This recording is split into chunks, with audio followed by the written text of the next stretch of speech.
Good morning. Today we look at Leviticus 21 and 22. And again, a reminder tomorrow morning tomorrow morning for sure I'll be on at who knows what time. Anyway, and Thursday morning as well. It's going to be earlier, but we'll be on somewhere. Chapter 21 deals with regulations for the priests, how they live their lives, who they can marry, what they can and can't do in not only in the setting of the chapel or in the Holy of Holies in the tabernacle, but in life, and to remain pure. I mean, they couldn't partake in the religious festivals. They couldn't offer the sacrifices if they were unclean. They couldn't do many different things if they were unclean. And to be unclean, I mean, there were many ways that could happen that they would be unclean. And it's a reminder that, when Jesus tells the parable of the Good Samaritan, the priest, goes by on the other side of the road, doesn't want to touch this person who has been beaten and is bloody, because that would make him unclean. He would not be able to be in the temple that day. I mean, and some things they were unclean for. Most of it was just for one day, but it put restrictions on them in many ways that way, and it kind of takes off a little bit too of from the. When the command of, not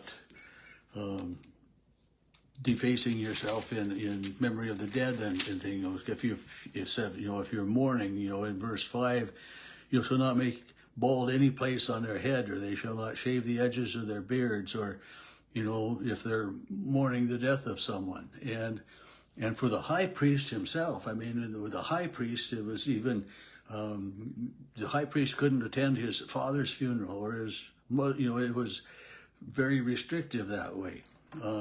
And if the priest's sister was married, well, then she was a member of that other family, no longer a member of his family, so it wasn't a direct enough relative to be able to go to her funeral.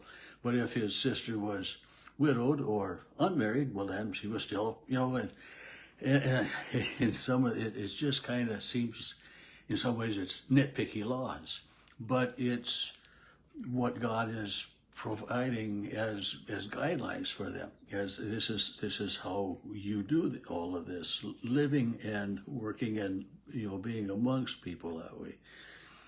And then starting in verse 16, it's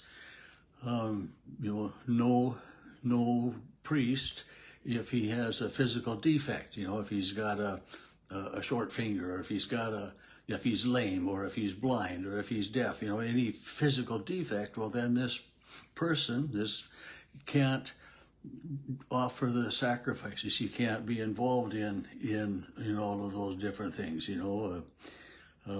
If he has a broken foot or a broken hand, well, after that heals, then, probably he's okay again. But if he's a hunchback, or if a defect in his eye, or, it's no offspring of Aaron, in the priestly family, because all of Aaron's offspring then will be the priests. None of them will come near the offering made by fire. They won't be able to do the actual offering, the burnt offering.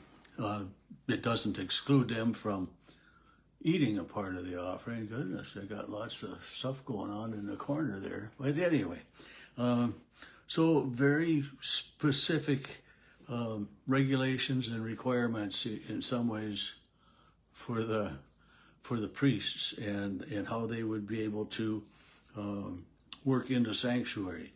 And chapter 21, verse 23, it's, he shall not go near the veil or approach the altar, because if he has a defect, he will profane the sanctuary. And he says, for I, the Lord, sanctify them. And so then, of course, Moses relays these instructions to Aaron and to his offspring, to the priests, and to everybody involved. Chapter 22 continues kind of along the same way. It was talking about the priestly duties and what they are to do. And in verse 4, when a man of the descendants of Aaron who is a leper or has a discharge, shall not eat the holy offerings until he's clean. So the holy offerings it's a reminder that they were the food, for the priests, but also the ordinary average human Israelite was able to partake of some of that food that was offered as well, so that it wouldn't be wasted. And it just, and I read through this. I read through this a couple different times this morning, trying to get it all in my head, and it just, it just doesn't stay there, because it's like I said, these detailed instructions are some of those that just kind of get to the point for me of, it's just too much nitty gritty, and it's just too detailed, and I can't keep track of all of it. And I'm certainly thankful that I don't have to keep track of all of what's going on here, especially as a pastor of a church that, I struggle enough sometimes to get a few things right, and I mess up in a letter order of worship, right?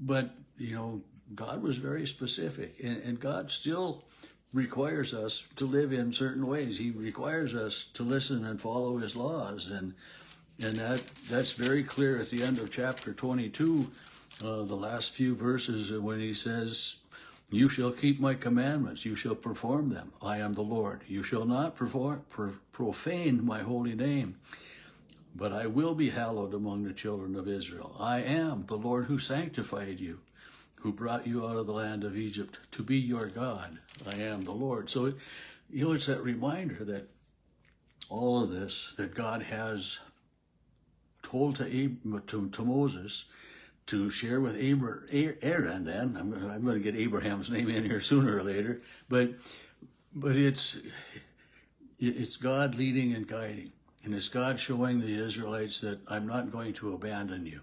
That I am a supreme being. You need to recognize and remember that, and you shall honor me and worship me in the methods and in the manners of which I require of you and talk to you about. In verse 9 of chapter 22, God says, they shall keep my ordinances, lest they bear sin for it and die. Thereby, if they profane it, I, the Lord, will sanctify them. So again, God will make them holy. God will sanctify them, set them apart, and for the priests and for the common person and for all of that, like verse 6, I'm going to back up a couple verses. The person who has touched any such thing shall be unclean until evening and will not eat the holy offerings. And when the sun goes down, will be clean, and afterwards he may eat those offerings. And so this is the average citizen, not just the priest, but there were specifics. If you were a priest, this, and if you weren't a priest, that. But some were similar and some were a little bit different, and keeping track of all of it seems to me a full-time job. Verse 10, no outsider shall eat of the holy offering. So no foreigner. But then there's exceptions. But if the priest buys a person with his money, well, then the priest owns this person, a slave, which, that's a whole other situation against slavery. But if then that person may eat of this food that has been offered as a sacrifice. If the priest's daughter is married to an outsider, she may not eat of the holy offerings. Again, so then she's no longer a member of the priest's family. She's a member of this other family. And it's just very, very specific in there. The last, starting in verse 17, then there's offerings that are accepted and not accepted that way. And the blemishes from cattle and from sheep, and if they have a defect, they're not, you can't offer them. And so, I mean, the defective or the blemished animal isn't acceptable to God.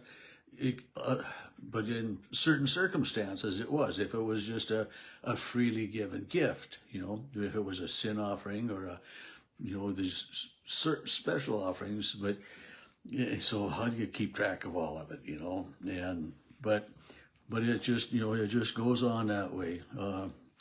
And it says, you shall not offer to the Lord what is bruised or crushed or torn or cut, And if a bull or a sheep is born, it'll be 7 days with its mother before it can be offered. And a mother and its offspring shall not be offered on the same day, So it's, protection of life, and it's always that reminder that blood, blood is the life of the animal, of the person. And without blood, we don't live. And it's just, God is giving them the instructions as to how to live as a holy people.